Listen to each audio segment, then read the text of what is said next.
Oh boy, do you know what this is? We're going to talk about these in a minute. I know that everybody is getting out in the fields right now, and including myself, but I'm giving me a break because I developed a heel spur, and that's such a bummer. So I just simply can't walk. I need some heel time before I get back out. But I'm looking at the pretty much the consistent questions that are coming in right now from you folks, and just some quandaries, conundrums, quagmires, all these things that trip you up when you're out there walking. So I threw some stuff together. Mostly it's going to be reminders because you're out there. And if this is fresh on your mind, you will take it with you to the field. So let's start down on this end and we'll just kind of work our way to the end of the table here. These are a few things that I've covered already, and but it's imperative that I share it again with you. And here's why. Uh, New concepts, a lot of times people back off of, or they want to defend the old concepts, or they're just not capable of being open-minded and considering new ideas or new concepts. So the opening statement for this whole thing today, and we're going to go all over the place, is tabletop rocks. So welcome to Archaeology 101. I am doing what I love, and that is giving away everything that I've learned across my lifetime. Uh, I think most of it is spot on. Some of it is questionable. Some of it is subjective. And some of it is just based on what I've learned from other field walkers that I trust and respect. And you will meet many of those yourself. I always have a little bit of a standoffish, not an arrogant or a disrespectful attitude, but the academics who have zero field walking experience or hardly any years in the fields, uh, I listen to them, but I listen with a grain of salt or a grain of sand or just a grain. You know what I'm saying? And hopefully that grain isn't underneath your saddle. Okay, so here we go. Tabletop rocks. I can't say enough about it. In the book that I've been telling you about out of the Southwest, this gal that put it together has different names for tabletop rocks, which are colloquialism. It's what they call them out in their area, from manos and other things that we would say, what are they talking about? Well, back here we talk about pestles and mortars, but we're going to stretch it and we're going to add tabletop rock to that. Table, because that means it sits on top of something, and the top is because that's where they worked. So we're talking about rocks that either sat on the top of the ground or on their lap, okay, little tables, and top. It was at the top of the ground or at the top of their lap where they were doing their work. These things can be big, they can be little, because we don't know the extent, uh, uh, latitude, longitude of all the work that was going on. And I know so little is known about textile work, but we know that the clear back into the Monte Verde site in Chile, they had incredible, impeccable textiles, and that dates prior to 12,000 BC. So they've been making stuff for a long time, and we're just now getting familiar with certain things. So I'm going to mention three things that I wrote them down: tabletop rocks, uniface blades, and micro tools. Those seem to be the last three things that we're talking about, because these are among the last three tool types, concepts that we've actually discovered. And that's because we as adults are like kids. We tend to see big first. And these aren't necessarily big or the most obvious first or the most glamorous like King Tut or notched points. And we're not looking at the context or the content of our prehistoric site. And I lean strongly toward trying to preserve as best you can the integrity of your site. I'm going somewhere with this because she agrees with us and we agree with her that at some place you got to draw the line, because you can't back a dump truck up into your backyard, say this all came off of site 22-1. So somewhere you got to draw a line, and it may be just documenting, drawing pictures, weighing, measuring, whatever. But these are some of the most obvious. And so we're going to jump in here because you're out in the fields right now, and so am I. and we're going to look at my last couple of days out in the field in a minute. So table talks, here we go. The big word is context. Do they belong in the field with your site? Do they belong there?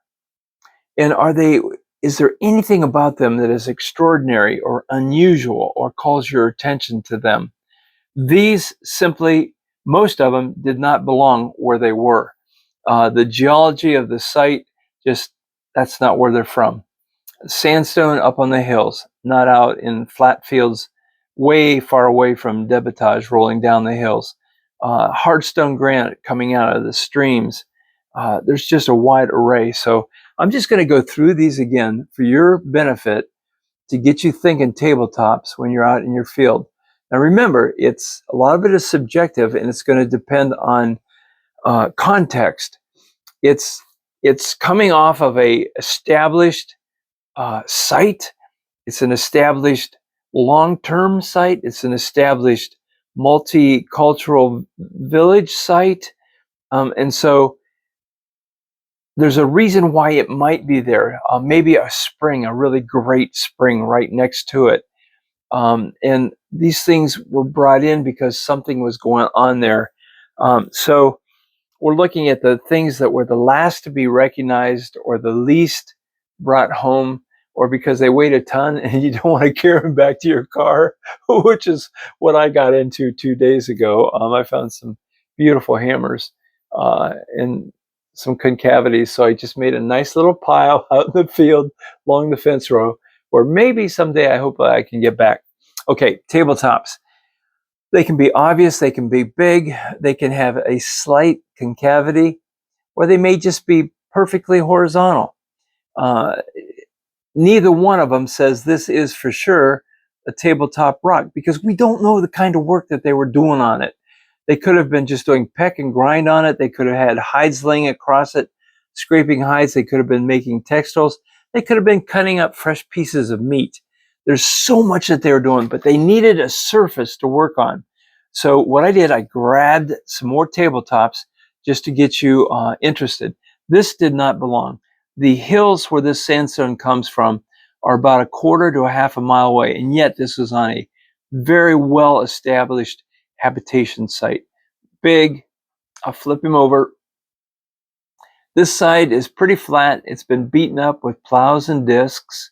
Okay, gonna flip him back over. This one is beat up a little bit, sort of some concavities here, but when you look at it with a hand lens, it looks like there's cutting marks in it.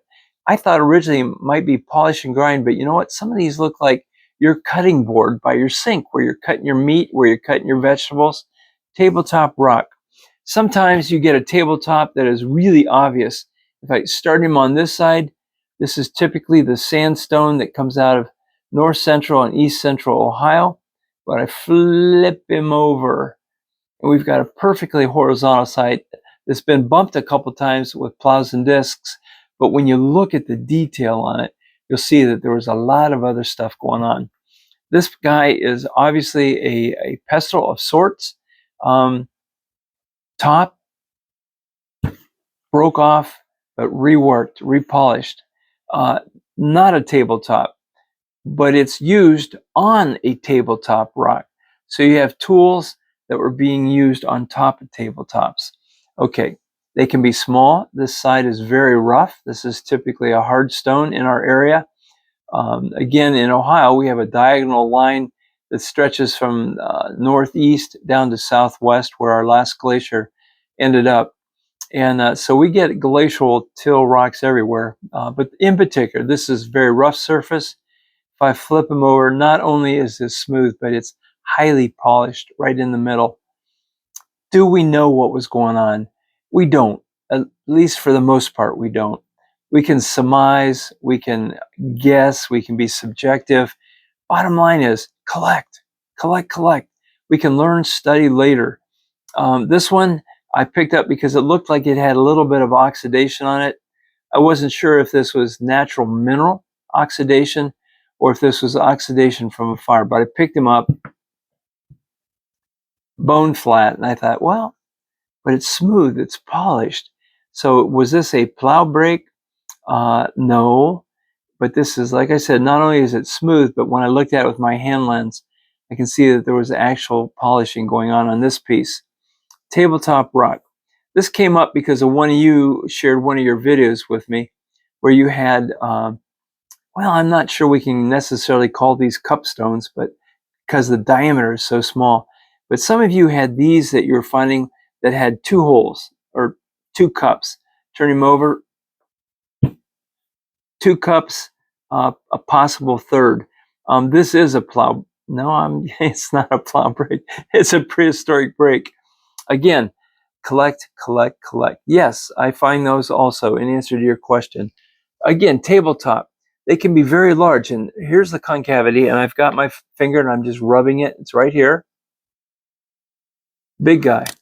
Could sit on your lap, pretty heavy, or you can set it into the ground and work on top. And they can be big or they can be little, like this guy right here. I've got my finger sitting right in the concavity. Right now, I'm going to pull it off. It's right in front of my finger. But if you look, you'll see that this concavity is identical to this one. Just a big tabletop, a very small tabletop. Now, I'm going to tell you, this is subjective, but I think there's credence to this, that their children were not like our children. Their young people were not like our young people. Their young people were adults before they were ever grown up. Our young kids are grown up and maybe someday they'll be adults. I think there's a difference. But smaller tools, smaller hands, but the same hard work. And so tabletops. And then again, the importance of just digging things out. This is my only grooved piece that I have found in the last couple years. This was laying flat in the ground, and it was the color that caught my eye a long way off. And this one is, whether it's mineral oxidation or heat oxidation, you can see that the pecking of the groove goes through it. So that causes me to think this was not a fire induced oxidation. Okay, on its way probably to becoming a grooved hammerstone. Preform. And then I can't go into this stuff without mentioning these hammers. You're going to pick up a lot, and I hope you do, especially, again, context, context, context. If you're on a village site, if you're on a workshop, if you're on a serious habitation site, color, shape, size, golf ball, tennis ball, texture. This thing, it just fits all the bill. It was dirty. I said, well, it may be a hammer. I brought him home, washed them up. Classical hammer, well used. These you've seen before on various videos, but I like to use this one because it shows a lot of different work that was going on the piece, from the exterior part of the slate that has been polished. It shows the pecking process that was going to reduce and to semi-form the shape of it. Then you have the actual work that's being done on the bit to give them the blade. And then you can look at the polish marks. And I like to think of it in terms of wood or woodworking. I know my dad was really good at that. And he had 3 levels of sandpaper, from coarse to very, very fine. And the very fine is where he put the final touch on his wood. This one was dirty. It was picked up because of its shape and color. And got him home, washed him up. He's been beautifully, beautifully polished. And the geometrics of this said, take me home. Take me home. You people have walked fields long enough now to know when something is different, doesn't belong, out of place, just something about it. And this one, all about the shape. It could be moving toward a celt, moving toward a pendant of sorts, don't know. Either way, I feel real safe to call this maybe a preform. Call this one a preform. Coming this way. And these are all important because I look in people's junk bags that they're going to get rid of, like, hey, will you look through my stuff and see if I have anything? And so I do. I want to start with these. I'm going to hold them up. I'm going to let my videographer come zooming right in on top of these. And I've talked lightly about this before, but this is why it is so helpful to watch a really good flint knapper work. And the ones that have perfected their work on paleo, because that's a culture that in many states and in many places is least understood. These are flakes that came off of the basal part of a lancelet or a fluted point. They have the nipples right here on top where it was struck. This one even shows that it may have had another fluted piece taken off, 1, 2, and then this would have been the third one. Flake scars, and then the final uniface piece itself that came off. This one is very similar, very similar. If you look at them, if you look at both, you can see the striking platforms, very similar to what we see on a fluted, a non-fluted but about to be fluted preform before it's been struck.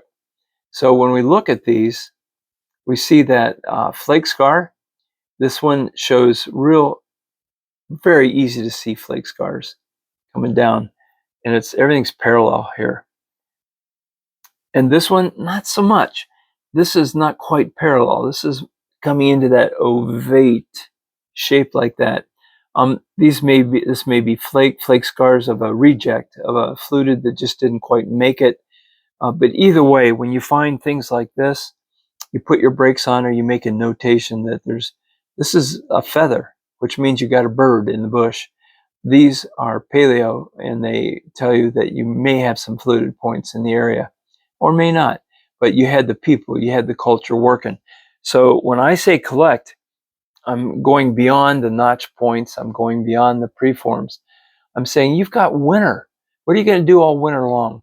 That's when you wash your debitage, you go through your flakes one at a time, and that's where you start finding the uniface blades, bladelets, the various uniface knives. That's where you find your micro tools, and that's where you begin to get the details on your village site or your heavy habitation site, okay?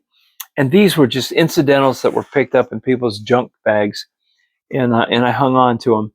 This is just typically kind of a combo between Nelly and typically the flint that comes out of Coshocton County, with a huge concave area.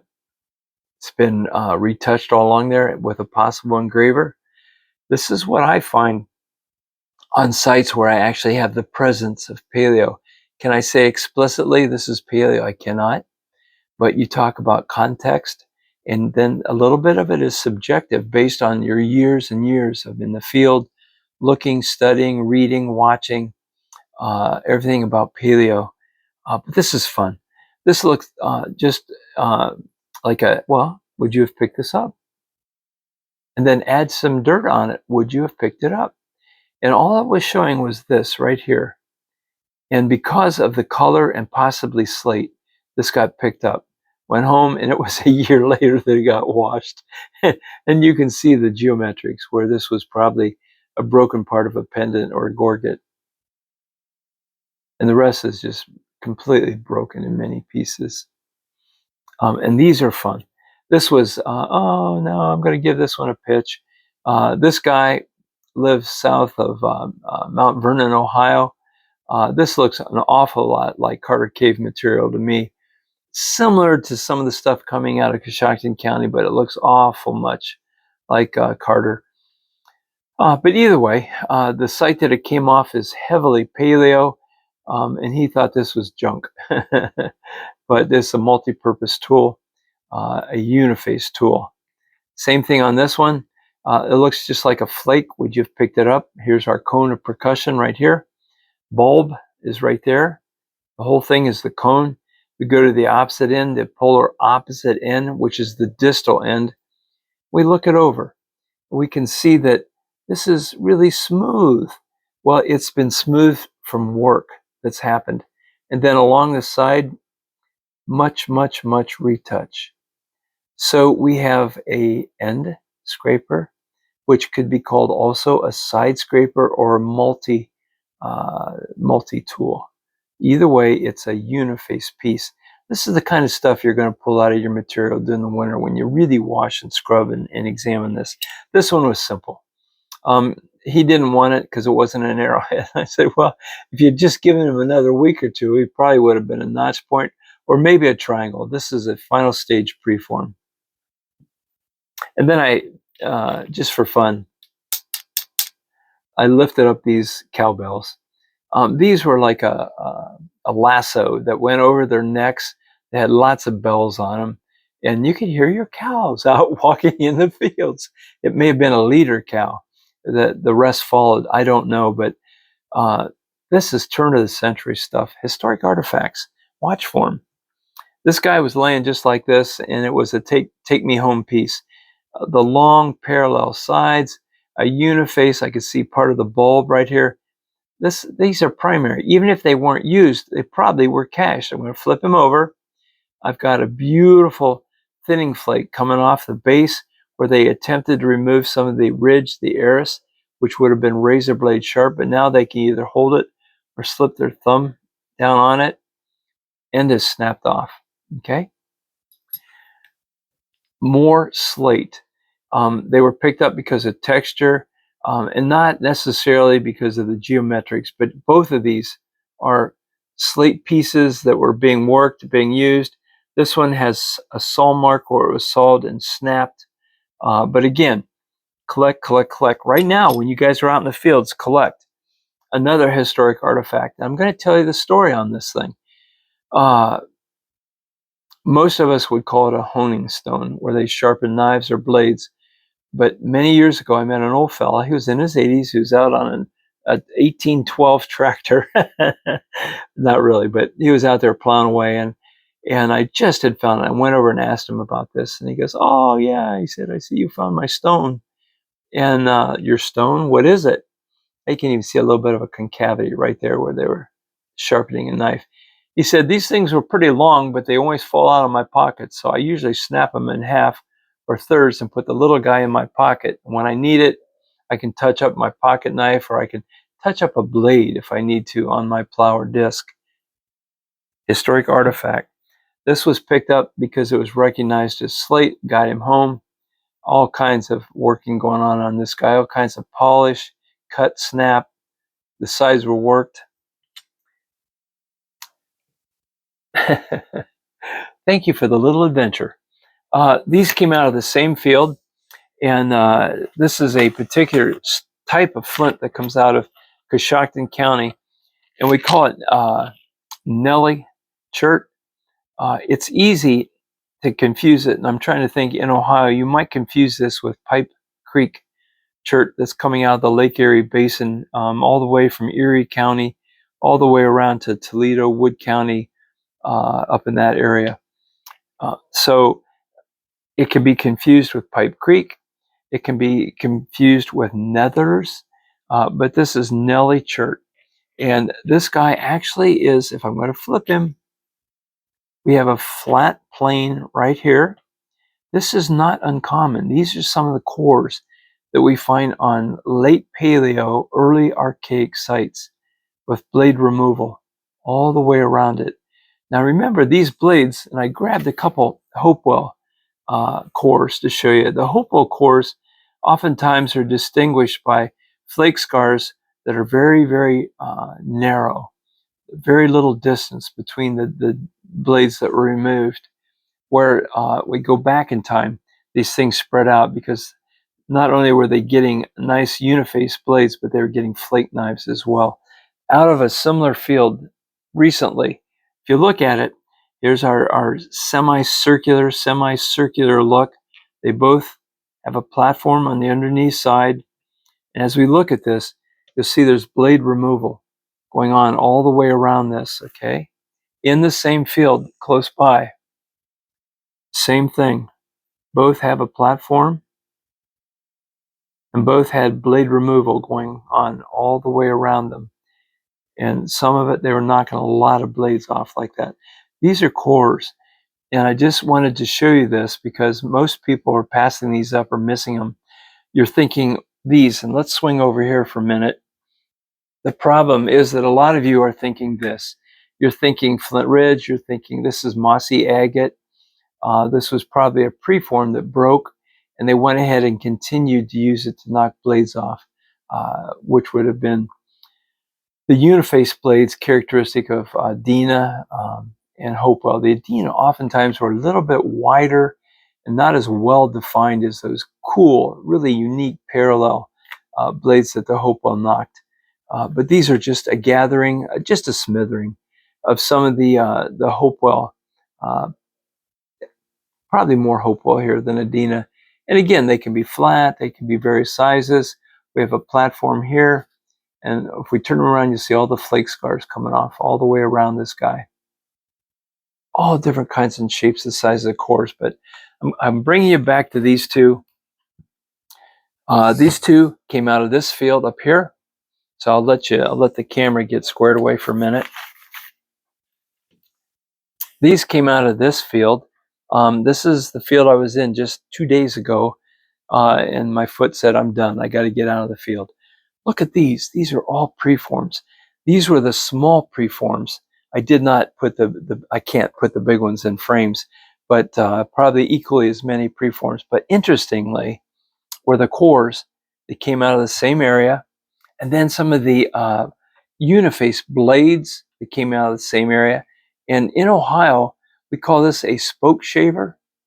And I know up in Northeast United States, this is very typically defined by Gramley as a spoke shaver. But I wanted you to get a chance to look at a East Central Ohio spoke shaver.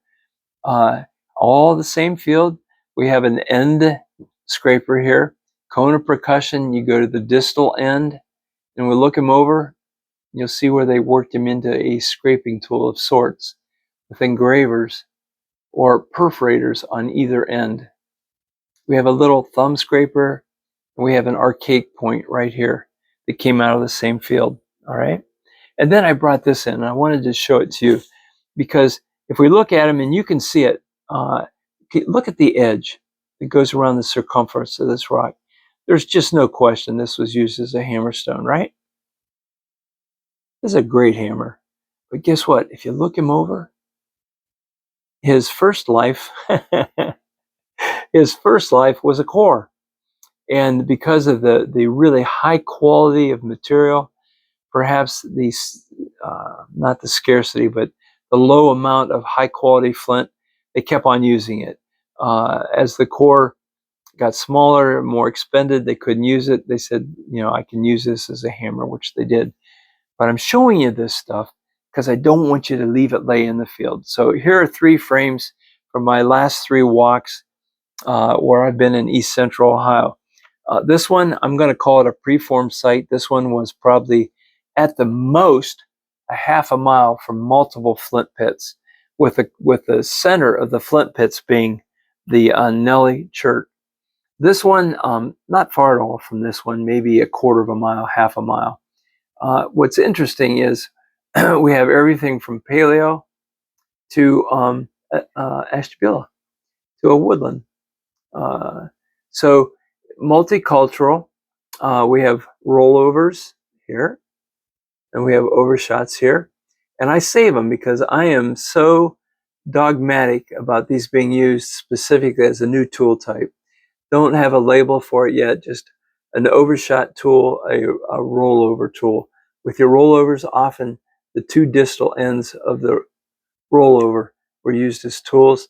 And if you look in your own collections, everybody, if you're from North Central United States, you look at these and you'll see them. They're real. I'm going to hold it. I'm going to pick him up and let you see how it's an overshot.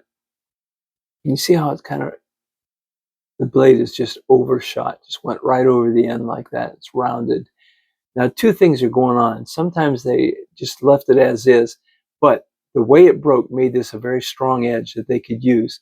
So look in your collection for these, pull them out, and then look at the 2 lateral corners here and here.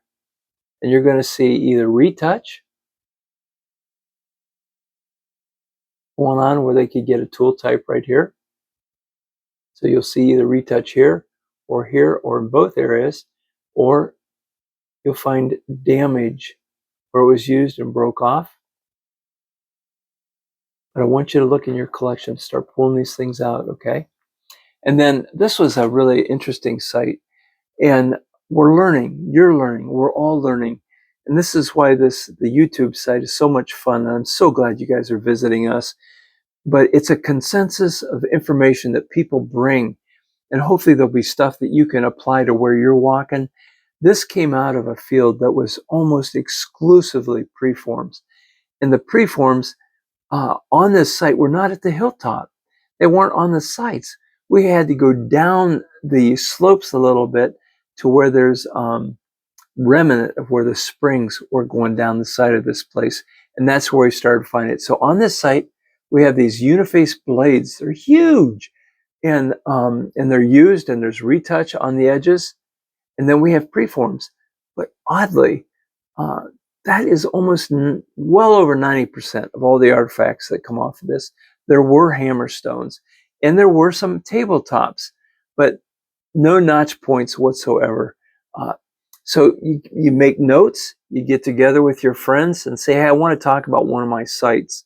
You know, a lot of preforms, but no notch points, a lot of hammers. Discuss them, but don't leave it at a lot of hammers. Are the hammers made out of soft stone, or are they made out of hard stone? Are the hammers large, or are they small? And you're going to see that there's an entire thesis, master's thesis, PhD that could be written on hammerstones, from the selection of the material, the size, and the use. And some of them were used as abrading stones.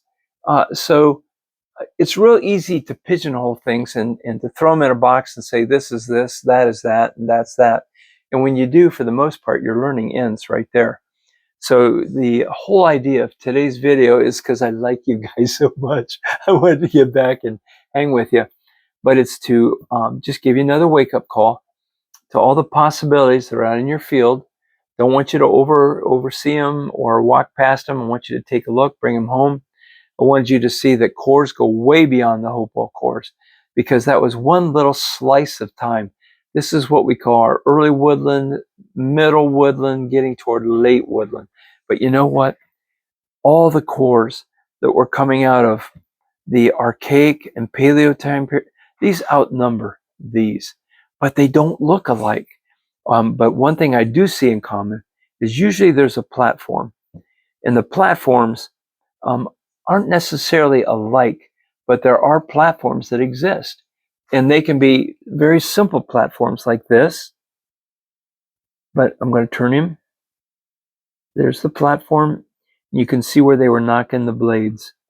These are what we call blade scars or flake scars. I prefer blade scars. They're out there. Collect, collect, collect. Bag them. Spend the extra time during the winter when there's nothing else to do. Maybe that's when you go to the archaeology meetings across your state. You make the trips, you go to workshops. It's just where you settle down with some good books like Gramley's that help you with paleo material. And you grow, and you grow. And don't get contrite and think that you know it. You know, it troubles me when I meet people that have all the answers. I'm saying I'm glad I met you. I've only been walking over 60 years, and I haven't even scratched the surface, nor have I begun to answer all of my questions. As long as you're alive and as long as you're learning, you will have questions. And when you visit this site, hopefully when you're done, you're going to have more questions. But we'll try our best to tackle them. And this is your heads up right now for being out in the fields. Collect, collect, collect. I want to see what's happening. Thanks for following, and we'll see you again real soon.